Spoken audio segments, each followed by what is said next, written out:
We are so glad to have her here today. Cindi Claypatch.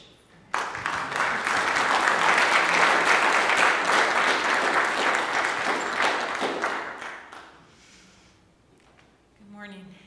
Am I on? Okay, thank you.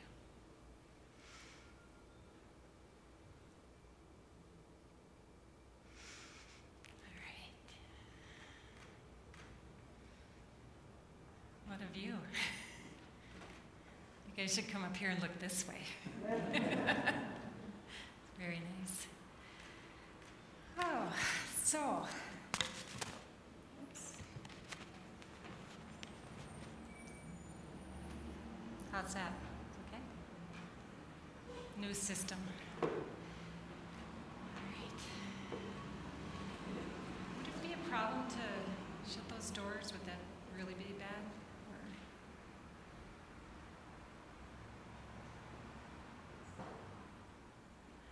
There we go. So we'll call in cool energy, right? That feels a little better. Well, you know, when I get ready to speak or something, I pretty much try to wait for what occurs to me and what I start noticing in a lot of the people that I see. And so that's where the topic of waiting came in. And I think it's a really interesting topic because how many of you think you're good at it? How many knows somebody who is? Oh, not so much, huh? Yeah, so hence the topic, huh? Yeah. Well, in my own personal life right now, I'm in a space I like to call when you're waiting. It's like, I call it being a tweener because you're in the in-between. You know? And in that space where form hasn't shown itself yet. And that's really a nice way of looking at it.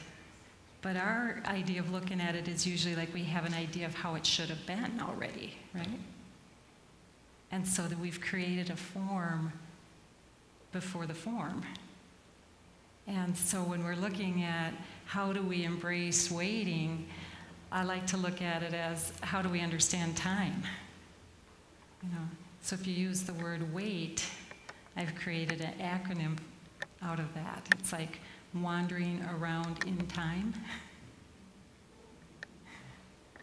Because really the waiting part, it's like similar to that symbol there, is there's form on each side, right?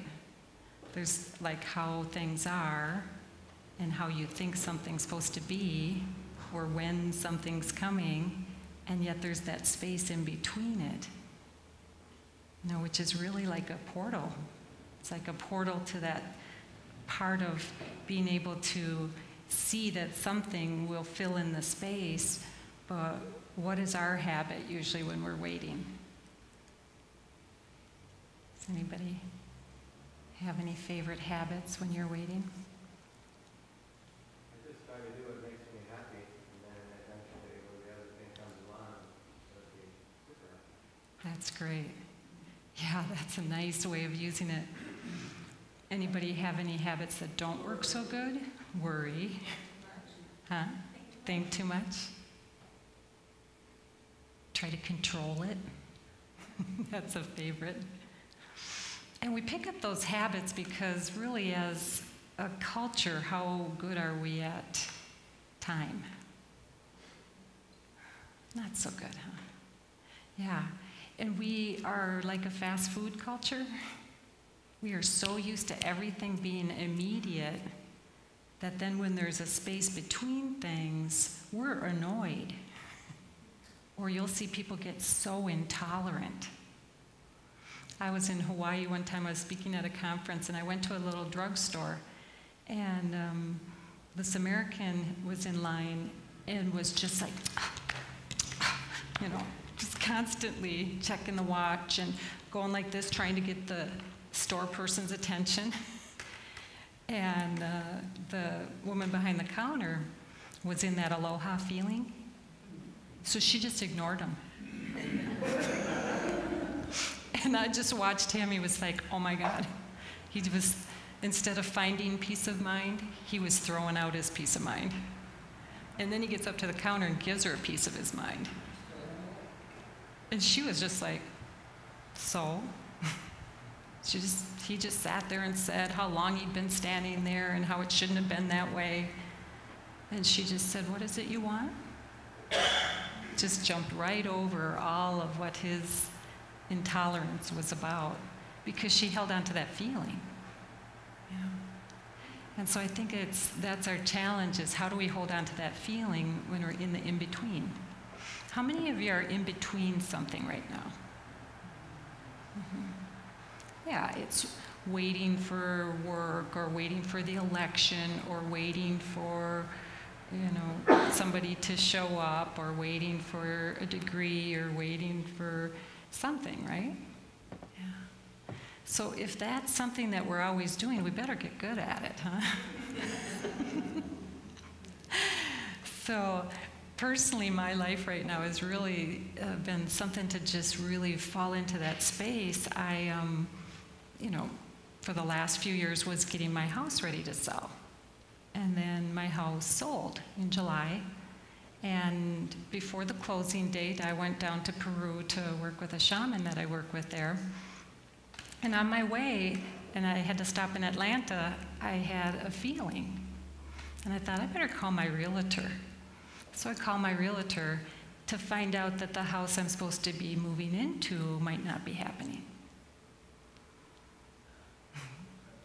On my way to Peru.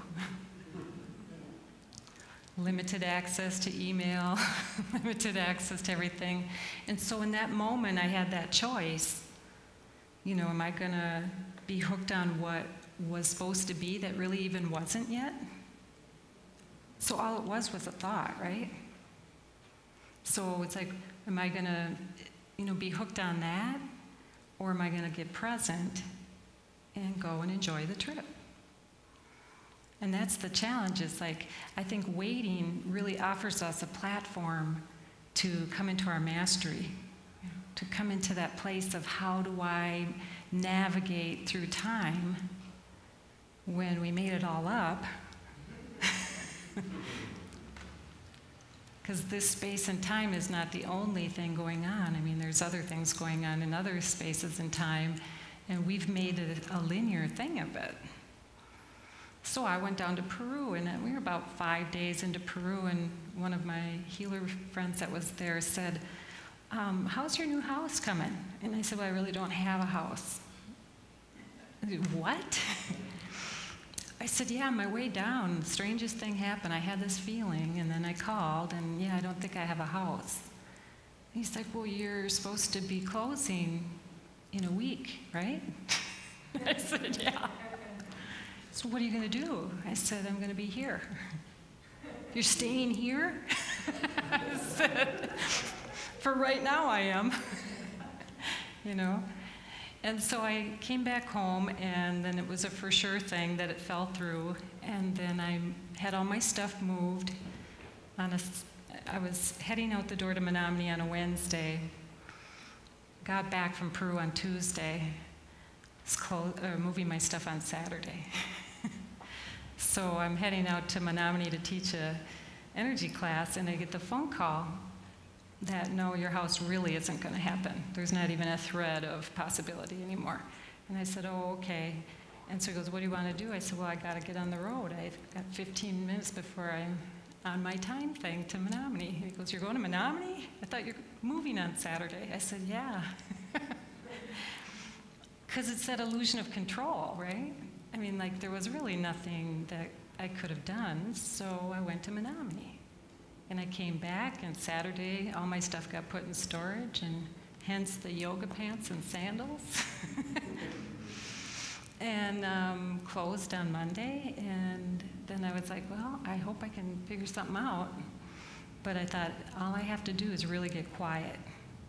So in that quiet, I walked around the block, and I noticed that one of my neighbors' yards was looking pretty long, And I thought, I wonder why their yard looks so long.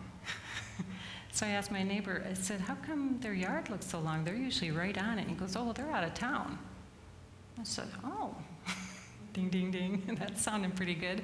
How long are they gone for? Well, 3 weeks. I thought, okay, that works for me. Can we call them? And so I moved down 3 houses. And it was like, the universe provides, is that in that space, not of like crazy worry, it was like all of a sudden something shows itself. And so I started to really see that, wow, isn't this interesting how the less energy, sometimes we give something, we create that space. And so in that space, then something gets to brew.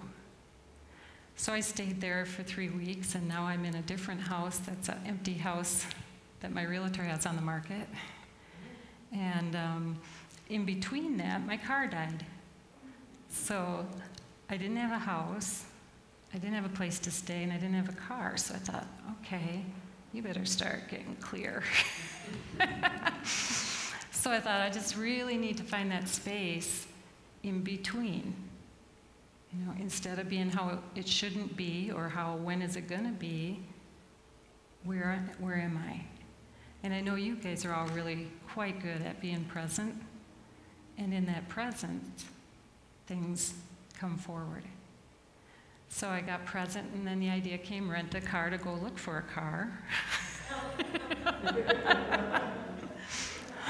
So I rented a car, and I went looked for a car. And then I also thought, this is all still in Mercury retrograde. So then I decided to wait, because I knew the energy was going to shift again. So I had gone down to Rochester to look for a car. I saw a car, from these people. Could have bought it right there. And then I said to the guy, I can't buy it today. And he goes, what? And I said, yeah, I love the car. And he goes, well, why wouldn't you buy it then? And I said, because Mercury comes out of retrograde tomorrow. And he looks at me like I'm from Mars. That was perfect. So then, by the time tomorrow came, the house I'm going to close on got moved up now to September 14th instead of October 1st. In one day, that shift happened. I went down, bought the car, everything lined up really great. I'm still a bit of a nomad, but it was that part of sometimes choosing to wait, because it actually, something can occur during that time. So our hardest thing to think about sometimes is that that something is happening in the unseen, lining things up. And I think a lot of us, when you're driving and you're in an accident, there's a car accident ahead of you, and you flip into that, well, it's a good thing I'm in this traffic because it could have been me up there, right? Or, there's a reason why I'm being held back, and it's probably saved me from something else. And so we have this knowing on some level that things are shifting and changing and happening for a reason. But as soon as our state of mind drops and we get tired, or we aren't feeling so well, then we lose sight of that space, don't we? Because as soon as you drop down, then the habits of control and irritation and everything else comes in. So waiting provides us that opportunity to watch our state of mind and see, like when you're in a high state of mind and you're waiting for something, what's the feeling you get? What? Excitement, yeah. When kids are waiting for a holiday or birthday or something. I mean, I remember at Christmas time we used to have one of those calendars that you open the little doors. How many of you had that kind of, yeah. And it's before something, and you open the little door, and that's all there was just the excitement. You never got anything in form. It was just an idea of something beyond the door, and you were just so excited, right? Yeah. And then the parents who are tired, what do they think about those days before the holidays? They're stressful. There's not enough time, right? Everything is irritating, so much to do. So how is it that there can be two totally different experiences of time there? Because the kids are in there quiet. The kids have turned down their noise I mean, they're not quiet physically, but I mean, they're looking at a place, you know, they're looking at it from a place of excitement, which happens up here. And then when you dip down, then it's like we go really gripping form, and then we want to make something happen, or something's supposed to be a certain way. And when I do energy work, sometimes it's really interesting that I have seen, like, with people who are like, how come something isn't coming my way yet? How come this isn't happening? You know, they're attached to the form that's supposed to be and irritated because it's not there yet. And sometimes I can watch above them grids that are getting made, and they're not all the way attached yet. You know? And so here we are, sometimes we're, you know, if we had some faith in the unseen and were able to say, oh, there must be a grid that's still being knitted together.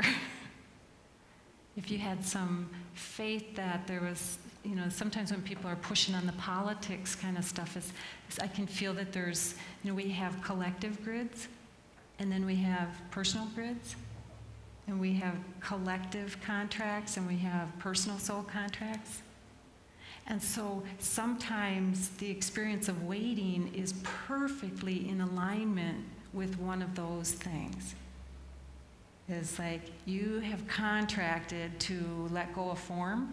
That was one of the things you might have been here to practice. And so in order to have that experience of learning how to let go of the form, then what has to happen? You have to wait. Or something crumbles in front of you, and then you have to go, oh, isn't that interesting? That's the best line. Isn't that interesting? If you can look at your life as if you were an anthropologist from space and going like, oh, look at the way those people do that. They're trying to push everything. You know? They're working with form, and look at, they're really actually bumping into themselves. Because when you have a thought of how something's supposed to be and it's not yet there, then it's just like, like flathead therapy. Yeah. Is you're getting that experience for a reason, you know, the universe is trying to help you to see, you know, get out of your own way, right? Come into that space, you know, that space in between the form. And it's a ripe space, isn't it? You know, when people say a pregnant pause, because we think a lot of times nothing's happening, and really there's a lot happening. You know, things are coming forward, energies are coming together, grids are being made. And so I'm not saying that we have to be totally passive in it, but the difference is, like, if you're in a low state of mind, you try to really push it, and you try to make everything happen even when it's not working. And in a higher state of mind, you might start reflecting and thinking, how is this in service to me? What is this showing me? How am I personally getting to expand by this experience? How would I like to envision it? Can I see it, and can I get into that feeling of it? Like law of attraction, you know, talks of, is can I see it and create it? You know, can I call upon my higher self to have a chat with the guides and say, okay, you know, it's getting close. You know, it's like, can we do something from a higher place that isn't creating that rub? Because when you create that rub and that vibration that something's not right, then it's hard to see the right, isn't it?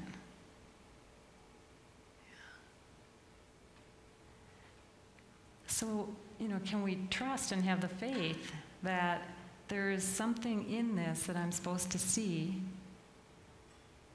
Or maybe it's even for the betterment of somebody else.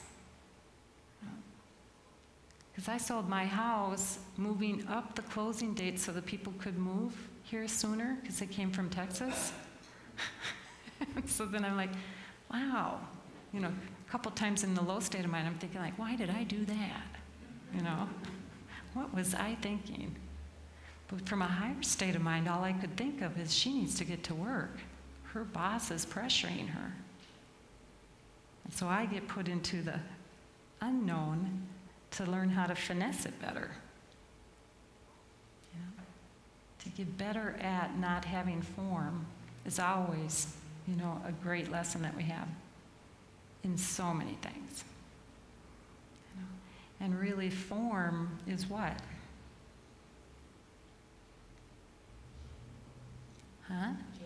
Changeable. It's just thought, isn't it?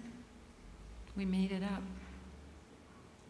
So the innocence of our earthly experience here, we have made up ideas of how everything's supposed to go. And we're right now in a time and space where the unknown and being able to finesse the unknown is really one of our collective things as well. It's that part of is my nice feeling contingent upon the form showing up? A lot of people think so. It's I have to feel better before I can go out. So they wait to feel better. Maybe going out would help them feel better, huh?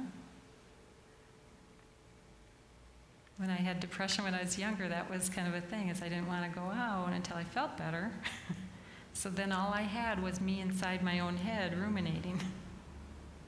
And when I stepped out the door and people would say, hey, or I'd go and get a bite to eat somewhere or something, then all of a sudden people would talk to me, and then now my life is changing. But nothing was happening, staying.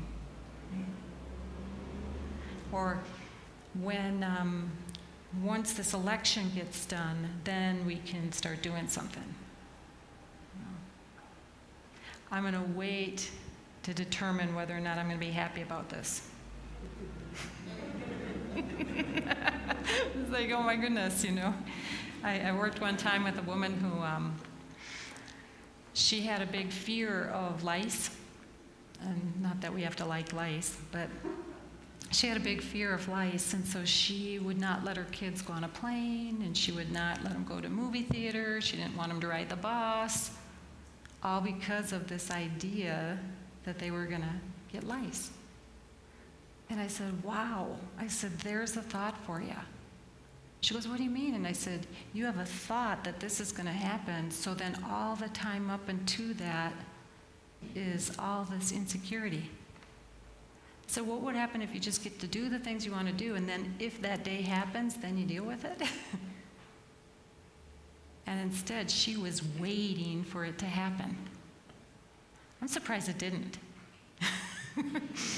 You put that kind of energy around it, the law of attraction probably would have just brought it in, but maybe her guides knew it would have just knocked her over.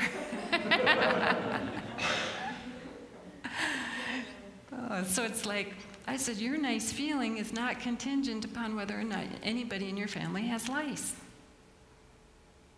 Your nice feeling is already there. And it exists whether your life is working out well right now or not. Your beautiful core health is totally intact, if not for your thoughts, huh? So it's that innocence of mind. Frankly, I'm what was the point of that? Why did we get such power given to the mind? We must have contracted for it, huh? To be able to use this instrument in a way that either produces something well for us, meaning a feeling, a vibration, and energy.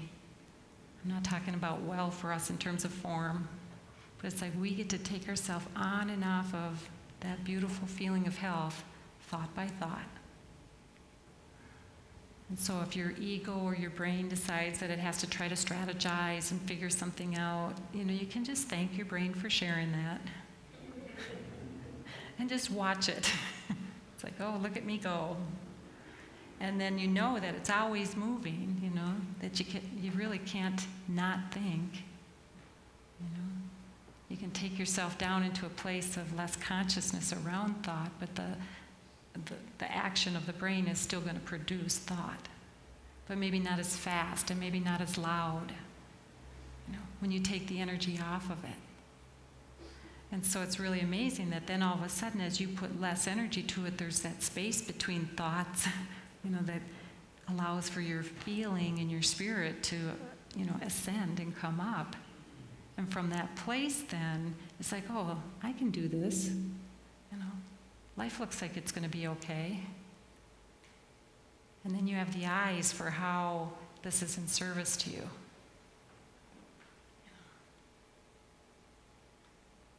So the mind is amazing, isn't it? So your guides and your core health and all the unseens are totally okay with what's going on. And as we just send in where we want things to go, sending intention without the fear, then we produce stuff. But if the intention is with the fear, then a lot of times that's a double message, right? I want this higher stuff, but oh my God. Well, then the universe doesn't really know which one to attend to. Just a few minutes ago, somebody asked me, what do you do about the politics, What do you do? And I said, well, you don't lend your energy to the stuff that's not where you're at. So you see those commercials come up, and you just get so mad at them every time or something. You, in your attention to that, are lending the energy that way.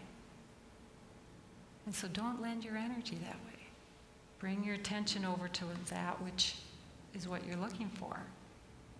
You lend it this way and you're going to get scared, right? And then in that fear, we really won't create or be able to draw in what it is we're looking for. So a lot of times we just have to be like, whoop, clear, reset.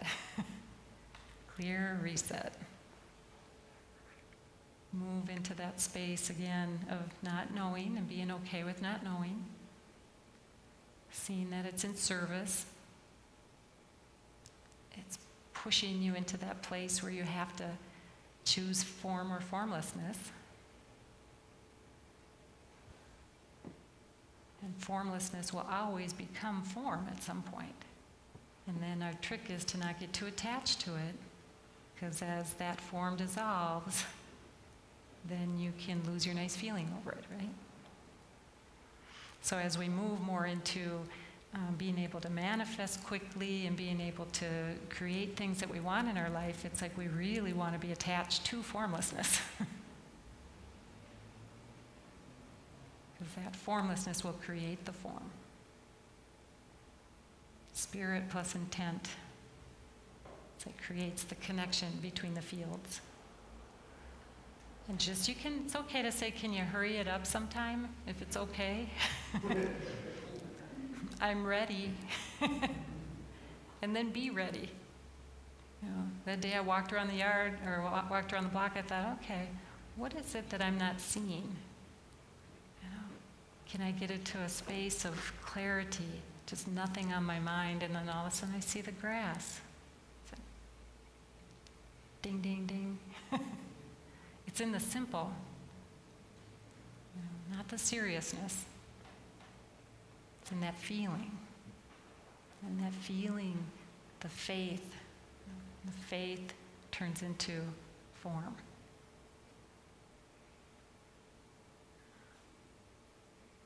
Kids are much better at it than we are. They just let go faster. They have their little tantrums because they think they need this thing out here just like we do. But, what would it be like as adults if we just say, you know what, I'm okay with you being uncomfortable until you get that? Because there'll be a time that you have to change your mind, and then you'll notice that the discomfort leaves. And then you'll probably end up getting that. But we have a cultural thing about not having something. And, if you travel in another culture and you go to the market or the doctor or something like that, how long do you think you have to wait? A long time. Their idea of time is totally different. And because we've sped things up so much in our culture, that then we have a hard time when there's a space in between. A lot of times people email me and they'll, like somebody tried texting me the other day, and I've never texted yet. But when I moved, I didn't have a house to put my business phone to, so I had to buy one of the new smartphones, which is quite hysterical for me. And there was a text that, "Why haven't you texted me?" I'm like, oh my God, that's priceless. Well, I would first have to know how to do that. And then I looked at it, and it was only like, 4 hours old. And I'm thinking, 4 hours, I had just gone to Peru where time is really different. And actually, one of the women healers that I was with, she said she was so hesitant about going because she thought, for her, that only having 8 or 9 days wasn't worth going that far. And it was so funny to watch that in that reality there and in playing with the consciousness so much, the days got really, really long. And she'd be like, "Is it 7 o'clock yet?" And I would just roar, And she goes, "I can't believe this." And then it'd be like, "Is it 10 o'clock yet? I have to go rest." And we'd be like, "You were the one that didn't think there was enough time." She goes, "This is really strange." And I said, "Yeah, this is what happens when you're playing in the formless, is time and space change." So by the time that we were leaving, she had already had like 2 nights where she had to not be involved because she was too tired. And she was a good sport about it. She'd be like, I just can't believe this. And so it's one of those things that as a culture, the more we're okay with the formlessness, then space grows, right? But the more we're thinking and putting all our attention on everything that should be or isn't or is going to be, then all of a sudden it's like, you feel pinched by time. So waiting is really interesting, isn't it? Being a tweener, see what's in it for you. And notice that if you're getting a little irritated in the tweener part, just know that your brain is engaged or you've dipped down in a lower state of mind and that attachment to the form is happening. And so as we release that, even just for a few moments, it's amazing that, you can feel yourself come back in and have some room. Otherwise, it's like your body, your physicality is all starting to squish that beautiful feeling, and it'll scare you. And it's like, you've got nothing to fear, because that is there regardless. Lack is just a made-up thing, so we're full. We have everything that we need. And then we have our human factor.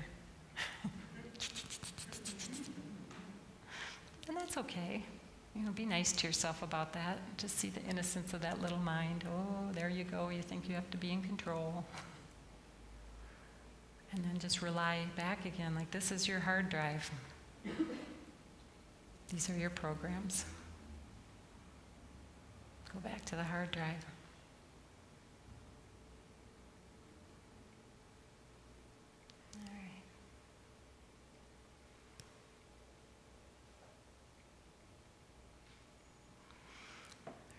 Feeling like time for meditation, huh? You up for one?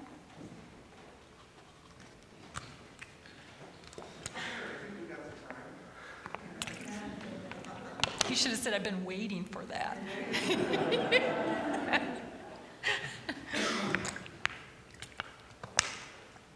say heart drive or heart drive? Both. Or I should say yes, whichever way you heard it. But it is, it's the truth, it is both, isn't it? Yeah.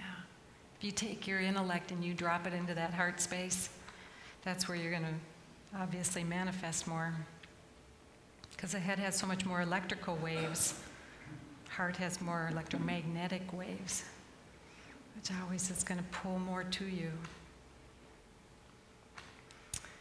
All right. Do we have any music? That'd be great. All right. Let's see if you can't feel the floor.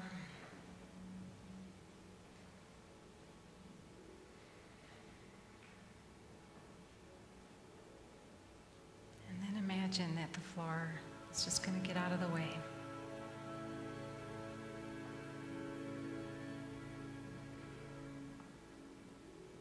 And your breath is that example of formless, beautiful spiritual energy.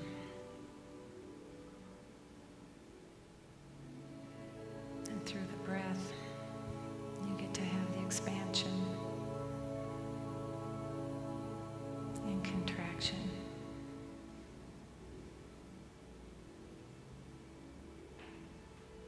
Which again is an example and an experience that mimics our lives. So see if you can connect to that beautiful formless breath. And in your in-breath, think of it as coming through your system, creating the space between you and your ego and your busy minds.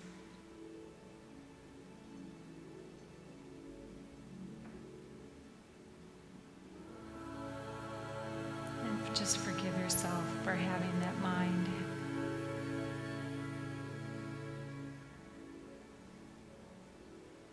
See it as moving,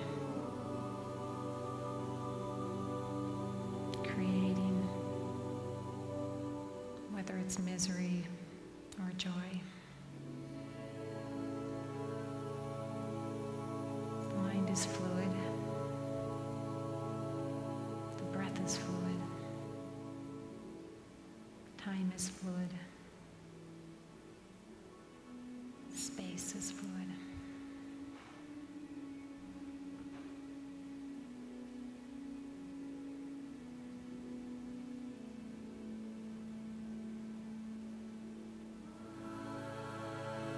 You really exist before time and space. A small part of you exists within this body of form.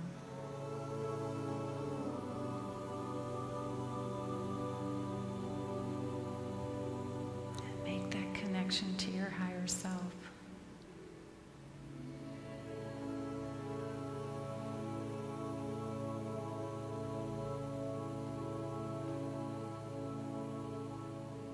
Higher self is connection to all the grids, to all the unseens that are there working on your behalf.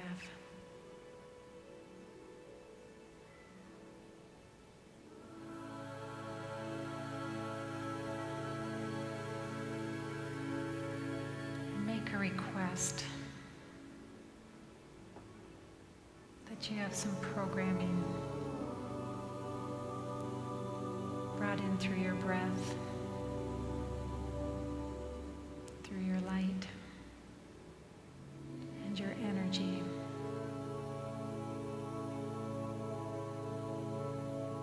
That program is a program of waiting and being the space between the form.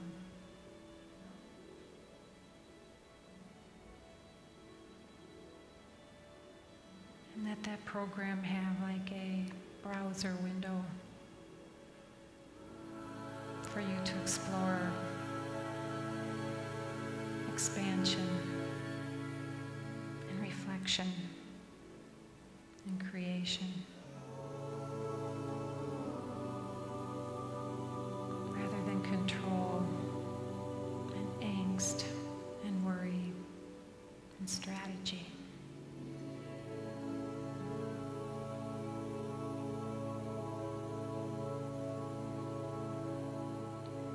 Imagine that in that space You can see stuff as interesting, as an opportunity to move into your mastery, to hold a beautiful feeling regardless of whether the external shows up.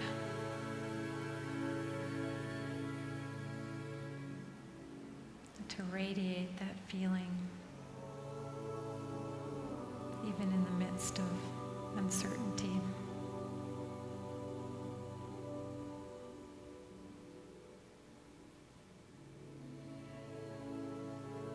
Call in a program of faith.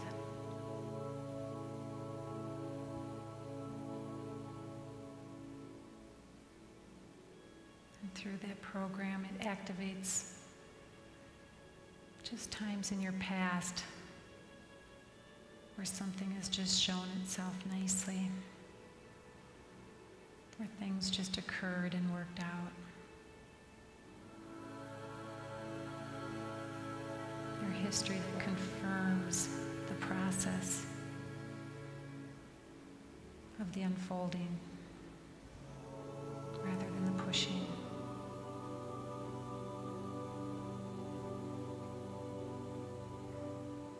See if you can't breathe in the codes for that program.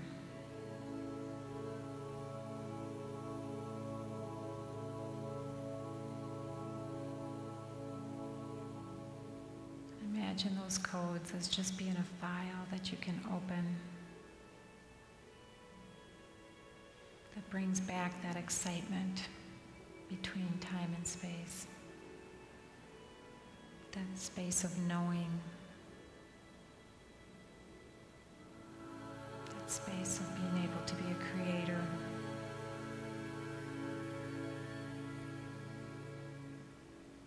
Or that space of neutrality, where you don't need to figure it out. And those codes are going to download into your space. And they're going to go into whichever technology works best for you, whether it be your emotional field, your physical field, your astral or spiritual fields, your mental fields. Use the technology that already exists, it already has its circuitry, it's all lined up. For each person, it may be different.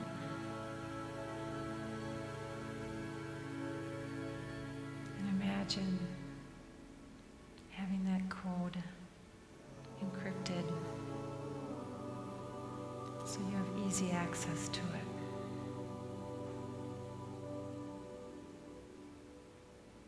And feel it getting organized within your system.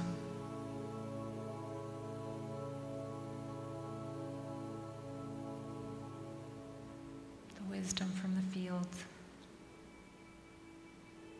the connection to your greater self.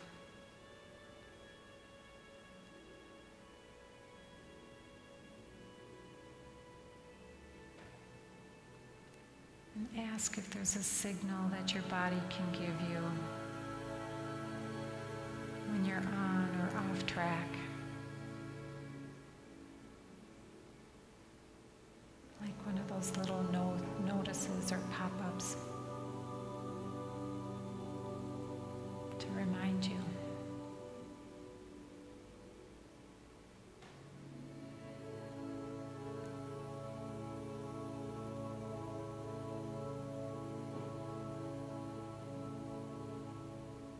Your breath, and then imagine it activating all of that.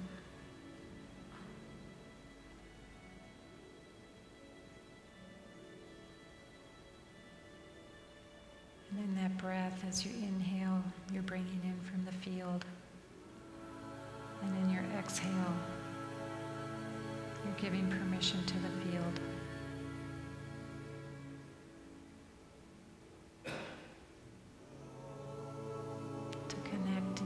You in a way that answers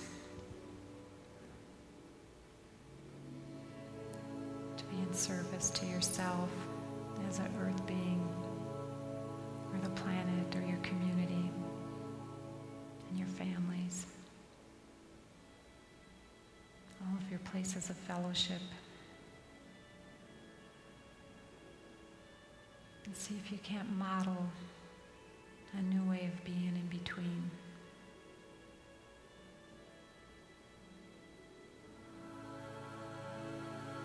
A place where you lack nothing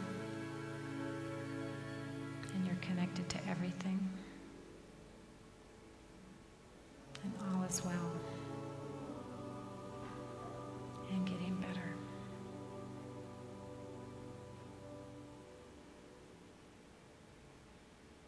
And the grids are forming to support this new circuitry.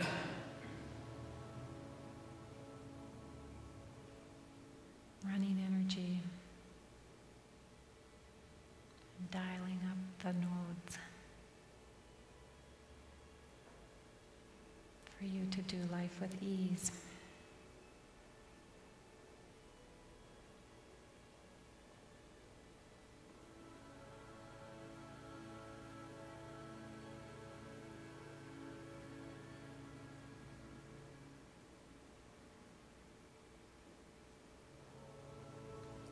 Imagine beautiful lines connected to that grid.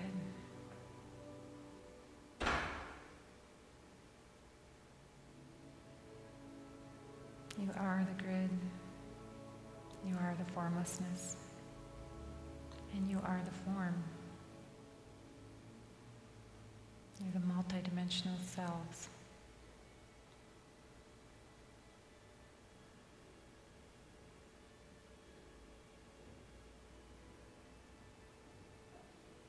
Let that anchor into your feet.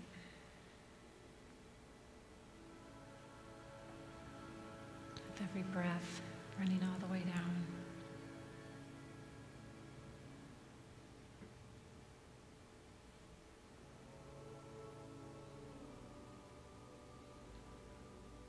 And thank the unseens for allowing you this opportunity.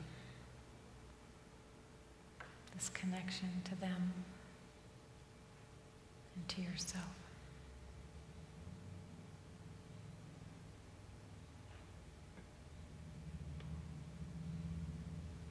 And take 3 breaths.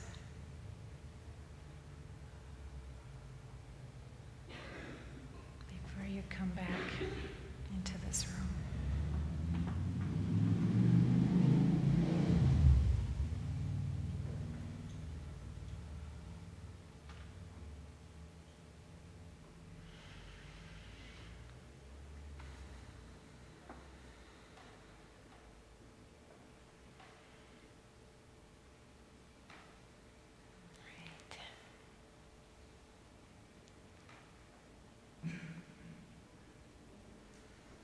Wiggle so you're back in your body,